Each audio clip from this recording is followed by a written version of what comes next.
All right, guys, Bitcoin pretty much the same spot we were at yesterday. Just under $66,000. Nothing too crazy. Overall, some weakness in the market. Like I said, the sentiment has changed a little bit, so we're not getting that quick bounce back like we did last week, where we actually dumped $10,000 and pumped $10,000 all within like 48 hours or 2 weeks ago. We're not getting that now. I think Bitcoin's just kind of hanging out, waiting for the next big thing, which is the halving. All coins got hit pretty hard. You know, Cardano under 60 cents, Dogecoin retraced, XRP under 60 cents. I mean, overall, kind of we're in the same spot we were yesterday. I saw that Litecoin has actually been hanging out pretty good. You know, Litecoin was at 106 yesterday. Now it's back down to 98. But normally when we get these kind of dumps, you know, Litecoin will dump back down to like $65 or $72. So right now you're seeing kind of Litecoin playing the catch-up game. A lot of these other altcoins, and that's what's going to happen. Litecoin will eventually do a 10-15x from its bottom like it always does. All right, let's see what else is going on. Litecoin beats out Dogecoin, Bitcoin to emerge as top crypto for payments. Like we've been talking about on this channel, Litecoin is probably the #1 coin for payments. You can't use Bitcoin for payments. You really can't use Dogecoin either, because Dogecoin is also a proof of work. Litecoin is your classic cryptocurrency. It wasn't created to make meme coins on. It wasn't created, you know, to scam people. It was created to be a basic cryptocurrency that's faster than Bitcoin, using that good old-fashioned proof of work technology that was improved upon based off Bitcoin. So in a recent announcement on Twitter, the Litecoin team revealed that Litecoin has claimed the top spot as the most preferred cryptocurrency for payments on BitPay. Sharing a chart of BitPay's payments count by cryptocurrency, the team disclosed that Litecoin has hit a recent milestone, scoring approximately 41% of the platform's total transaction count. I mean, what other coin would you use for transactions? You know you're not going to get scammed. You know it's fast. You know it's proof of work, so that's basically been proven, essentially just like Bitcoin. That's why I said, guys, like every payment processor, every time a new payment processor comes out and says they take crypto, they always take Litecoin as well. That's why I'm a big believer in it. You know, I've said it a million times. It's not going to do 100x. You're not going to do a 50x with Litecoin, but you're going to get a 15x from the bottom, 10, 15x. You know, stop being so greedy, folks. Stop being so greedy. There's nothing wrong with a 10, 15x. Top 5 Cardano tokens for 50x gains this bull market. If you buy Cardano now, you'll probably be able to get, let's see, maybe from here, maybe a 7x, maybe an 8x, but you're going to be pushing it. But if you buy some of these Cardano tokens with lower market caps, yes, there is more risk, but of course there is more reward. Here's 5 right here. Indigo token, MinSwap, Liquid Finance, Cornucopias, and Charlie 3. I don't know anything about any of these except for Cornucopias, so we'll talk about that. The thing I like about Cornucopias is it's a gaming token. So Cornucopias, positioned as a gaming token, Cornucopias offers a discount with its market cap currently around 70 million compared to the previous highs. Its strong community support and promising gameplay make it an exciting prospect. I actually might buy some Cornucopias, but also not on the list, we have SNEC as the Cardano meme coin. I believe Cody also has some ties to Cardano, if I'm not mistaken. That's another good one. So if you're just getting into Cardano right now, not a bad idea to check out these lower cap Cardano projects. U.S. SEC calls for comments on spot ETFs. The Securities and Exchange Commission has opened up comment periods for ETF applications for Grayscale's, Fidelity, and BitBoy. Now, I remember the SEC did this last year for Bitcoin. They opened up the comment section, and then within 6 months, the Bitcoin ETF was approved. Now, do I think that's going to happen this time? Probably not as fast. I don't think we're going to get an Ethereum ETF probably for another couple years. But anyway, that's good news. There's a process, folks. But you also have to remember Gary Gensler, he's on his way out. I was just looking at the polls, Trump versus Biden, looking at how with Trump, he's actually gaining in record pace the amount of African-American voters, Mexican voters. So I think, Trump is going to win in a landslide. So Gary Gensler's days are numbered anyway. So it really doesn't even matter at this point. The 2024 halving could usher in a new era for Bitcoin.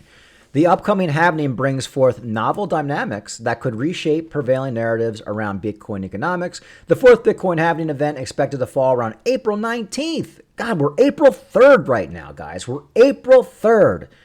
I remember making videos 2 years ago talking about we're only a year away from the halving. We're 2 years away. Now we're 2 weeks from the halving. I really can't believe it. So, the fourth Bitcoin halving event expected to fall April 19th. Heralds a significant transformation in the crypto landscape. At its core, the what the hell is that word? The quadrennial. Oh my God. I got to look this word up. So the word is quadrennial. Why would they have to use this word? Come on, don't they realize that, people like me with just an average IQ are reading these articles? So at its core, the quadrennial halving event entails a reduction in the reward granted to miners for each block mined on the Bitcoin blockchain. The block subsidy is determined by the protocol. Halvings are scheduled to occur roughly every 4 years or every 210,000 blocks until the entire 21 million Bitcoin supply is mined by 2040. Man, 2040, we're all going to be gone. There will be no Earth by 2040. As part of Bitcoin's deflationary approach to its cap supply, the upcoming halving will reduce the Bitcoin supply subsidy from 6 Bitcoin per block to 3, fostering a more stringent supply landscape. By gradually decreasing the number of Bitcoin entering the circulation, and so long as the adoption of Bitcoin grows over time, which it is, the halving mechanism ensures laws of supply and demand will constantly impact the value of the asset. Yeah, and that's kind of what we all know. I mean, that's what makes Bitcoin go up. When supply goes down, something gets more valuable. Now, it doesn't happen right away. We get a pump, and we get a lot of interest because of the halving, but the actual effects of the halving really don't come until a few months after, until the miners start to really feel it. So that's why I think probably by like midsummer is when we're going to be in like full-blown alt season, Bitcoin going crazy, and just like hold on to your butts. All right, let's get some words of wisdom from BitBoy. We haven't checked in with BitBoy in a while. Let's see if he thinks the dump is over. We certainly could have bottomed, but there is no confirmation yet. Is this a pre-halving pullback or the Is this a pre-halving pullback or the pre-halving pullback? I don't even know what that means.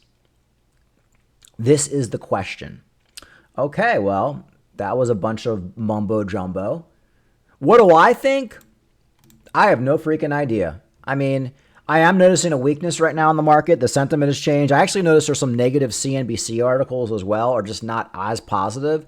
So I've always said I want to see us go under 60,000 for Bitcoin. The thing that's kind of like, I wouldn't say concerning, but the thing that's kind of sticking out is a lot of these altcoins, they never recovered from the last dump.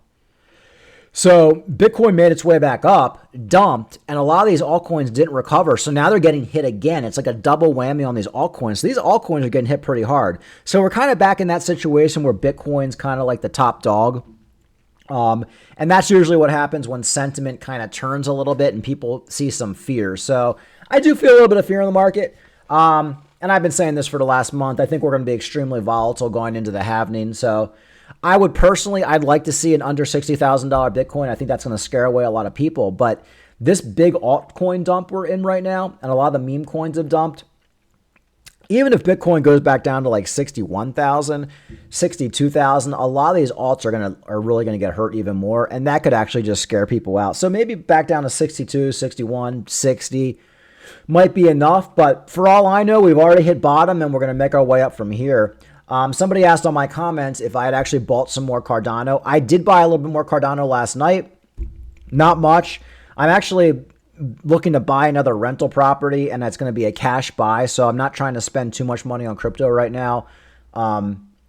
If it wasn't for that, I would have bought a lot more. So I'm kind of like tapped out, although I did buy a couple $1,000s worth.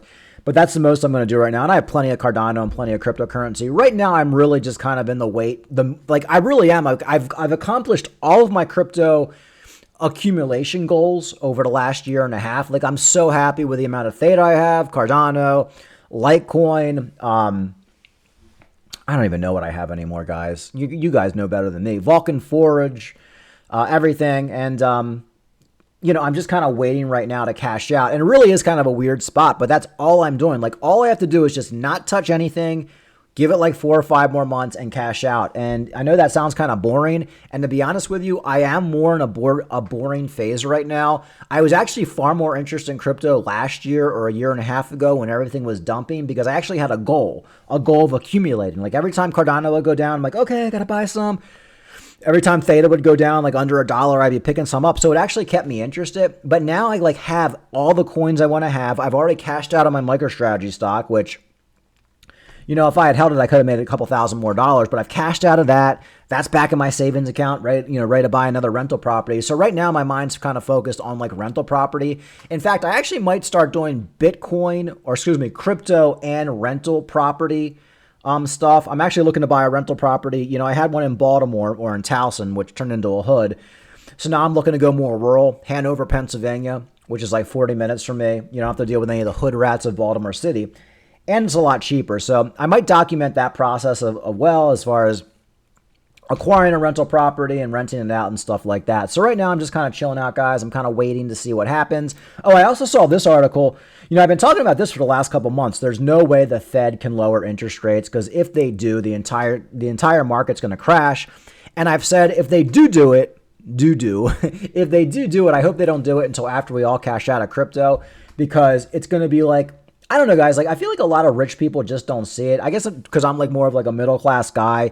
Like, I drive around all day. I do my private investigator thing. I'm in the rental business. Like, I see the average person has no money. And I really feel like the economy is just waiting to collapse. We're essentially in a position right now in the economy where the rich people are doing great because they're getting 5-6% on their money, and the stock market's doing well. So they're doing great. But everybody middle class, everybody lower middle class is broke. And that's like the backbone of the economy. I mean, it's $10 for a burger at McDonald's. So there's no way that can continue. And here's the article right now. This has been very wishy-washy, the Fed. This time 2 weeks ago, they're saying Fed's lowering interest rate right around the corner. Now the article comes out today. Fed pal emphasizes need for more evidence that inflation is easing before cutting. So now they're acknowledging they see that the economy is shit, inflation's too high, and they need to see more evidence before they cut, which, I mean, there is no evidence. There is no evidence you should cut. So hopefully he's smart and he doesn't cut anytime soon. But like I said, if he does, it's going to lead to an overall market collapse, which unfortunately is probably what has to happen. I hate to say it, but I think the entire market, real estate, stocks, everything just needs to completely crash, and then we need to reset. So that's my thought on that. And all right, guys, that's pretty much it. Like and subscribe. Talk to you later.